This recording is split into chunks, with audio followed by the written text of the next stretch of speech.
Jiang उसे गले लगाता है और अपने बिहेवियर के लिए सॉरी बोलता है और कहता है कि अब उन दोनों को कोई अलग नहीं कर सकता। अब वो जूली के लिए डैड और पूरी जियांग फैमिली से भिड़ने को तैयार था। जूली सोचती है कि क्या ये सच में मुझसे इतना प्यार करता है कि अपनी ही फैमिली को डिस्ट्रॉय कर देगा। बट उसके लिए तो जियांग सिर्फ एक बलि का बकरा था, तो इमोशंस को साइड कर देती है। डैड को पता चलता है कि जियांग ने बोर्ड मेंबर्स को रिश्वत देकर अपनी साइड कर लिया है। डैड उस पर नजर रखने के लिए वांग को कंपनी में अपॉइंट कर देते हैं। वांग बहुत खुश था कि अब उसके पास भी पावर होगी और वो जूली को प्रोटेक्ट कर पाएगा। जियांग जूली को बताता है कि उसने कंपनी के एसेट्स और पैसे ट्रांसफर करा लिए हैं। बहुत जल्द जूली पूरी कंपनी की मालिक होगी। वो जूली से डैड के पास से प्रोजेक्ट के सप्लायर की डिटेल्स चुराने को कहता है। जूली भी मान जाती है। फिर दोनों किस करते हैं। आखिरकार जूली जो चाहती थी वो उसे मिलने वाला था। बोर्ड मीटिंग में जियांग प्रोजेक्ट के लिए सबको राजी कर लेता है, बट वांग ऑब्जेक्ट करता है। तो जियांग कहता है, तुम अभी नौसिखिए एम्प्लॉई हो, तुम्हें क्या पता बिजनेस के बारे में। वो बताता है कि वो कोई छोटा सा एम्प्लॉई नहीं, बल्कि वो भी कंपनी का सीईओ है। जियांग समझ जाता है ये सब उसके डैड कर रहे हैं।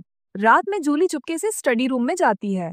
डैड सो रहे थे। वो उनके कोट से यूएसबी निकाल लेती है, लेकिन वांग उसे बाहर जाते हुए देख लेता है। ब्रेकफास्ट पर डैड को कॉल आती है। वो टेंशन में कोट की पॉकेट चेक करते हैं। यूएसबी वहां नहीं होती। कंपनी अकाउंट से बहुत सारे पैसे निकाल लिए गए थे। वांग समझ जाता है ये जूली ने ही किया है। मॉम जूली पर इल्जाम लगाती है, लेकिन वो मना करती है कि उसने ये नहीं किया। मॉम कहती है ये मासूम बनने का नाटक कर रही है। वो उसके रूम की तलाशी लेने जाती है, बट डैड उन्हें रोक देते हैं और जियांग से इन्वेस्टिगेट करने को कहते हैं। जूली को फंसता हुआ देखकर वांग खड़ा हो जाता है कि उसने ये पैसे लिए हैं। सब हैरान रह जाते हैं। वो बताता है कि जियांग का प्रोजेक्ट सही है, इसलिए उसमें पैसे लगाना भी ठीक है। जियांग भी वांग की चाल भांप जाता है और दोनों दुश्मन होने के बावजूद एक होकर जूली को प्रोटेक्ट करते हैं। अब डैड और जियांग के बीच बहस छिड़ जाती है। वो भी इस बार चुप रहकर सुनता नहीं है, बल्कि पलटकर बराबर जवाब देता है कि इतने साल इतनी मेहनत करने के बाद भी आपने मुझे कंपनी का सीईओ नहीं बनाया। हर जगह मुझ पर रोक टोक करते रहे, कभी मुझ पर भरोसा नहीं किया।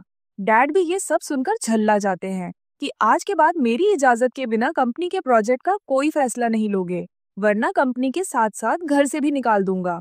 बट अब ये पालतू डॉग ने डैड को ही काटने वाला था। डैड जूली से कल होने वाली पार्टी के लिए वांग को तैयार करने को कहते हैं। वांग जूली से बोल देता है कि वो उसे लाइक करता है। उसकी मॉम के बाद अगर किसी ने उसे अच्छे से ट्रीट किया था तो वो जूली थी। बाकी सबने तो उसके गरीब और नाजायज होने पर बेइज्जती ही की थी।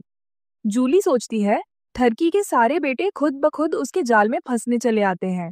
वो कहती है, तुम जियांग फैमिली के बारे में नहीं जानते, मेरे चक्कर में तुम्हारे साथ बहुत बुरा हो जाएगा। बट उसे किसी बात का कोई डर नहीं था। वो जूली के लिए हर खतरे का सामना करने को तैयार था और उसे गले लगा लेता है। पार्टी में जियांग वांग से कहता है, तुझे क्या लगता है कि डैड का पालतू बनकर तूने जंग जीत ली है? जियांग ग्रुप का असली वारिस मैं ही हूँ।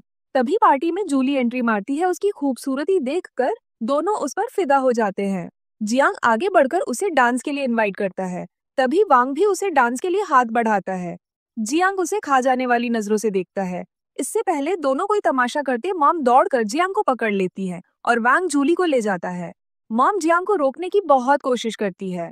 बोलती है, अपने इमोशंस पे काबू रखो, तुम्हें पूरे जियांग फैमिली बिजनेस का इंचार्ज बनना है। बट उसे तो सिर्फ जूली चाहिए थी। वो मॉम की एक नहीं सुनता और जूली का हाथ पकड़कर वांग से दूर ले जाने लगता है। अब भला वांग अपने प्यार को ऐसे कैसे जाने दे सकता था। वो जियांग को रोकने आगे बढ़ता है, बट उसके बॉडीगार्ड उसे रोक लेते हैं। वो कहता है, मैं जियांग ग्रुप का प्रेसिडेंट हूँ। जियांग कहता है, ये मत भूलो, जियांग फैमिली का असली वारिस मैं हूँ, और जूली को लेकर चला जाता है। वांग कुछ नहीं कर पाता। जियांग गुस्से में बौखला चुका था। बोलता है, तुम तो उस वांग के साथ बहुत एंजॉय कर रही थी और उसे बहुत रूडली किस करने लगता है। जूली छुड़ाने की कोशिश करती है। वो कहता है, तुम सिर्फ मेरी हो, तुम्हें मुझसे कोई नहीं छीन सकता, और उसे पलटकर वॉल से सटा देता। फिर उसे अनड्रेस करने लगता है। जूली कहती है, क्या तुम पागल हो गए हो? हाँ, मैं पागल हो गया हूँ, लेकिन आज से नहीं। जब से तुम्हें पहली बार देखा था तब से तुम्हारे लिए पागल हूँ और उसे लगातार किस करता रहता है। डैड आ जाते हैं और उसे खींच के तमाचा मारते हैं, क्योंकि सरेआम उसने खानदान की इज्जत सबके सामने उछाल दी थी। जूली बहुत खुश होती है, क्योंकि जियान उसके प्यार में अपने ही परिवार का दुश्मन बन चुका था। डैड जूली को अपने प्राइवेट रूम में लाते हैं। तू तो बड़ी चालाक निकली, मेरे बेटे को मेरे ही खिलाफ कर दिया। वो अपनी बेल्ट निकालते हैं। जूली डर जाती है। वो उसे बेल्ट से मारते हैं। अगर तू दया की भीख मांगे तो मैं तुझ पे तरस खाकर तुझे माफ कर दूंगा। बट जूली उस पे हंसती है। डैड गुस्से में उसे और मारने वाले थे कि तभी जियांग आ जाता है और डैड को धक्का देता है। बस बहुत हुआ, लास्ट टाइम मैं डर गया था, इसलिए जूली को प्रोटेक्ट नहीं कर पाया था। इस बात के लिए आज तक मैं खुद से नफरत करता हूँ, बट इस बार मैं पीछे नहीं हटूंगा। अगर तुमने जूली को चोट पहुंचाई तो मैं तुम्हें नहीं छोड़ूंगा। डैड उसे धमकी देते हैं कि अगर उसने जूली को नहीं छोड़ा तो वो उसे जियांग फैमिली और कंपनी से बेदखल कर देंगे। जियांग पलटकर बोलता है कि उसे कोई शौक नहीं है जियांग फैमिली का वारिस बनने में, और रही कंपनी की बात तो वो बैंकरप्ट हो चुकी है। डैड के तो होश उड़ जाते हैं, उनके बेटे ने उन्हें बर्बाद कर दिया। जूली अपनी स्माइल से अपनी जीत का ऐलान करती है। जियांग बताता है कि कुछ दिनों के लिए उसे बाहर जाना है और उसने जियांग कंपनी के सारे एसेट्स जूली के नाम ट्रांसफर करा दिए हैं। वापस आने के बाद वो दोनों हमेशा के लिए एक हो जाएंगे। जूली मालिक बन चुकी थी, वो मॉम को घर से निकाल देती है। उसका अगला टारगेट वांग था क्योंकि डैड ने बाकी की प्रॉपर्टी उसके नाम कर दी थी। जूली सो रही थी, वांग उसे टच कर रहा था। उसकी आंख खुल जाती है, वो पूछती है, तुम यहाँ क्या कर रहे हो? वो उसके और करीब होता है। अब से मैं तुम्हें प्रोटेक्ट करूंगा, और उसे किस करता है। जूली कहती है, मुझे लगा था तुम सबसे ज्यादा इनोसेंट और सीधे सादे हो। वो कहता है, एक्चुअली मैं इतना सीधा भी नहीं हूँ, मुझ में भी तो जियांग फैमिली का ही खून है। इसमें जूली की कोई गलती नहीं कि उसने वांग को सीधा समझा, क्योंकि वांग ने सीधे होने की एक्टिंग ही इतनी अच्छी की थी। जियांग को सिटी से भगाने का प्लान भी उसका ही था, और इतने दिन बाद भी वो लौट नहीं पाया। इसी बीच वो उसे किस करने लगता है। जूली की आंख से आंसू आ जाते हैं। कुछ भी हो, बट वो जियांग को नुकसान नहीं पहुंचाना चाहती थी। वांग बोलता है, तुम्हें मुझसे डरने की जरूरत नहीं है, मुझे पता है तुम्हारा मकसद क्या है।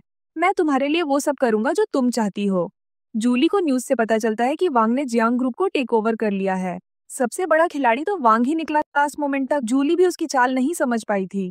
तभी वांग डैड को लेकर आता है। वो पैरालाइज हो गए थे। वांग जूली को किस करने बढ़ता, बट वो फेस घुमा लेती है। कहती है, डैड की ये हालत तुमने की है। हाँ, सब कुछ तुम्हारे लिए ही तो किया। लेकिन जूली ऐसा बिल्कुल नहीं चाहती थी। वांग बोलता है, जियांग फैमिली का कोई भी मेंबर अच्छा तो हो ही नहीं सकता, और उसे वेडिंग रिंग पहनाकर प्रपोज कर देता है। बट जूली प्रपोजल रिजेक्ट कर देती है और रिंग उतारने लगती है। वो कहता है, इतने सालों से तुम अकेले ही शर्मिंदगी और दर्द झेलती आई हो, लेकिन अब से मैं हमेशा तुम्हारे साथ रहूंगा, और उसे गले लगाता है। जूली ठरकी से कहती है कि वो उनके लिए बेस्ट डॉक्टर को अरेंज करेगी, उन्हें जिंदा रखेगी, और नरक से भी बदतर जिंदगी जीने पर मजबूर कर देगी, क्योंकि उनकी वजह से उसकी मॉम ने सुसाइड किया था। वांग रिपोर्टर्स को बताता है कि अब वही जियांग फैमिली का वारिस है। तभी उसे जियांग की कॉल आती है। छोटे भाई, खेल अभी खत्म नहीं हुआ। वो वांग को वीडियो सेंड करता है जिसमें वो डैड को मारने के लिए पॉइजन मिलाकर देता है। वांग का प्लान उल्टा पड़ जाता है। जियांग उसे टेरेस पर बुलाता है। वो कहता है, जूली मेरी है, उसे मुझको वापस दो। बट वो नहीं मानता, तो जियांग उसका कॉलर पकड़ लेता है। इधर डैड जो बच गए थे, उनको न्यूज से पता चल जाता है कि जियांग वापस आ गया है। दोनों के बीच बहस हो रही थी। जियांग कहता है, तुम पूरी प्रॉपर्टी लेकर चले जाओ, मैं तुम्हारा वीडियो किसी को नहीं दिखाऊंगा। बट वांग बोलता है, तो दिखा दो जिसको दिखाना है, बट जूली मेरी है, उसे तो मैं अपने साथ ही रखूंगा। जियांग की खोपड़ी भी सटक जाती है। वांग से बोलता है, जूली अब मुझसे प्यार करती है। जियांग को यकीन नहीं होता कि जूली किसी और को प्यार कर सकती है। वांग के पास भी जियांग की कंपनी में किए इलीगल मनी ट्रांजैक्शंस का सबूत था। इस तरह से दोनों जिंदगी भर जेल में सड़ेंगे। तभी डैड गोली चला देते हैं। डैड को सही सलामत देखकर वांग सोचता है, मैंने तो हैवी डोज दिया था, ये बच कैसे गया। जियांग कहता है, तुझे कंफर्म तो करना चाहिए था कि ये मरा या नहीं। डैड बोलते हैं, ऊपर वाला भी चाहता है कि तुम दोनों की मौत मेरे हाथों से हो, और उसके बाद उस जूली को भी उसकी माँ के पास भेज दूंगा। ये सुनकर दोनों परेशान हो जाते हैं। वांग तो अपनी जान की भी परवाह नहीं करता और डैड की तरफ दौड़ता है और गन को दूर फेंक देता है। फिर जमकर उनकी कुटाई करता है कि जूली को टच करने की हिम्मत भी कैसे की, और गला घोंटकर उन्हें मार देता है। लेकिन एक गोली वांग के पेट में भी लग गई थी। वो देखता है जियांग उस पर गन ताने खड़ा होता है। वो अपने आखिरी वक्त में जूली के साथ बिताए सभी स्वीट मोमेंट्स को याद करता है। फिर जियांग उसे शूट कर देता है। इधर जूली मॉम को याद करती है कि मॉम, हम जीत गए, अब सब कुछ वापस से हमारा है। तभी जियांग आता है और कहता है कि मैंने वांग को मार दिया, और वो ठरकी भी मार गया। जूली उसे कांग्रेट्स बोलती है कि अब से तुम जियांग फैमिली के वारिस हो। वो उसे गले लगाकर कहता है, मैं सिर्फ तुम्हें चाहता हूँ। जूली कहती है, बट मैं तुमसे प्यार नहीं करती। लेकिन तुमने तो कहा था कि तुम मुझसे ही प्यार करती हो। वो कहती, उसने झूठ बोला था। जियांग पूछता है, तो क्या तुम उस वांग से प्यार करती हो? जूली बताती है कि वो जियांग फैमिलीज के किसी भी मर्द से प्यार नहीं कर सकती। वो उससे सब चीजों के लिए सॉरी बोलता है और फिर से एक चांस मांगता है, उसके साथ रहने की रिक्वेस्ट करता है। लेकिन जूली उसे यूएसबी दिखाती है जिसमें उसके खिलाफ सबूत थे जो वांग ने जूली को दिए थे कि शुरू से वो सिर्फ उसका प्यादा था ताकि वो ठरकी से अपनी मॉम का बदला ले सके। जियांग का दिमाग पूरी तरह से हिल जाता है। इससे पहले वो कुछ समझ पाता, पुलिस आकर उसे पकड़ लेती है। उनके पास जियांग के खिलाफ मनी स्कैम और वांग का मर्डर करने के सबूत थे। वो चिल्लाता रह जाता है, लेकिन जूली को कोई फर्क नहीं पड़ता। वो घर से बाहर आती है और वांग की रिंग को उतार फेंकने वाली थी, बट फिर रुक जाती है, क्योंकि भले ही वांग भी जियांग फैमिली का था, बट उसने जूली से कभी जोर जबरदस्ती नहीं की थी और उसने भी जूली की तरह बिना पिता की लाइफ जी थी। फिर अपनी माँ को भी खो दिया। दोनों कहीं ना कहीं एक दूसरे से कनेक्ट थे और यहीं पर ये ड्रामा खत्म होता है।